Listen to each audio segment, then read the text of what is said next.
Palais du Peuple, vendredi 17 janvier 2025. Toutes les dispositions pratiques sont prises pour la première réunion du Conseil des ministres du gouvernement Makosso III.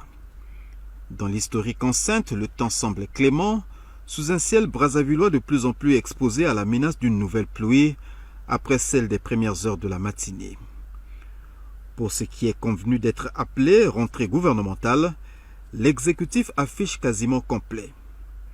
Parmi les ministres qui composent la nouvelle équipe gouvernementale, un cristallise particulièrement l'attention, il s'agit du ministre des Finances, du Budget et du Portefeuille public.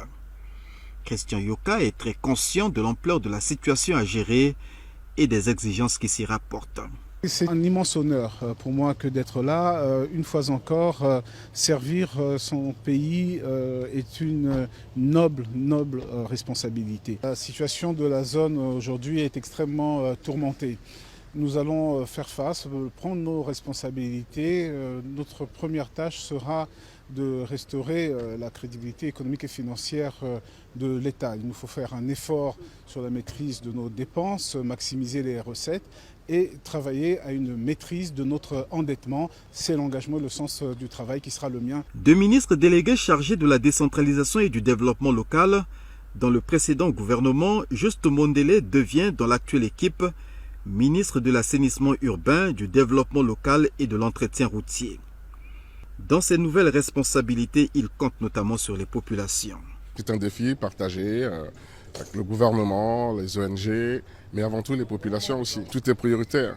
Simplement, on va de nouveau remobiliser les forces vives, remobiliser la population sur la question de l'assainissement, puisque, vous le savez, c'est la première prophylaxie en ce qui concerne les maladies. Donc on va tous s'y mettre. De retour au gouvernement, après avoir servi l'État à d'autres postes de responsabilité, le ministre de la Recherche scientifique et de l'Innovation technologique, Rigobert Mabundu, perçoit sa nouvelle présence à l'exécutif comme une marque de confiance.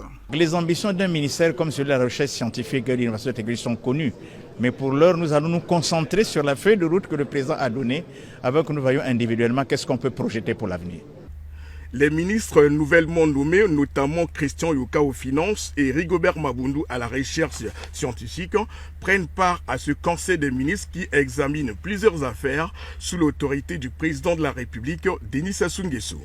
Il s'agit de deux projets de loi présentés par le ministère des Affaires sociales, dont l'un porte sur la protection et la promotion des droits de la personne âgée et l'autre sur la protection et la promotion des droits de la personne vivant avec handicap en République du Congo.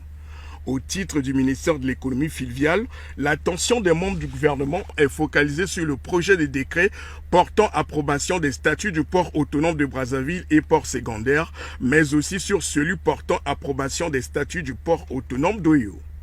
À ce Conseil des ministres, les discussions portent également sur les projets de décret relatifs à la création du diplôme national du brevet de technicien supérieur soumis par le ministère de l'Enseignement supérieur et celui lié à l'approbation de la stratégie nationale de migration de l'économie informelle vers l'économie formelle présentée par le ministère de la Promotion de la Femme.